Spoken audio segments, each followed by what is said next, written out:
કે સતયુગમાં તો દેવ અને દાનવ અલગ અલગ લોકમાં રહેતા હતા. દેવલોકમાં અને દાનવ લોક અલગ અલગ લોક હતો. દેવલોક અને દાનવ લોક બે અલગ અલગ લોકમાં રહેતા હતા.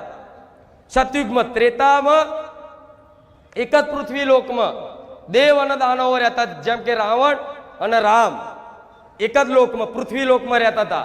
રામ અને રાવણ બે. દ્વાપર યુગમાં એક જ પરિવારમાં દેવ અને દાનવો રહેતા હતા. પાંડવો અને કૌરવો.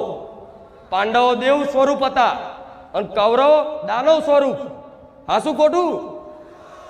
સતયુગમાં અલગ અલગ લોકમાં રહેતા હતા. ત્રેતામાં એક જ લોકમાં દેવ અને દાનવ રહેતા હતા. દ્વાપરમાં કૃષ્ણ યુગમાં એક જ પરિવારમાં દેવ અને દાનવ રહેતા હતા. અને આ કળિયુગ છે એક જ શરીરમાં દેવ અને દાનવ છે. હા શું ખોટું? આ તમારો દુશ્મન હોય તો તમારું જ મન, તમારું આ મન જેટલું દુશ્મન છે ને એટલું તો કોઈ તમારો મોટો દુશ્મન નહીં હોય. હા શું ખોટું? તો આ રામ રામ રામ રામ રામ બોલી અને આ રાવણનો અંદર નાશ કરાવું છું. તમને ચો ખબર છે? રામ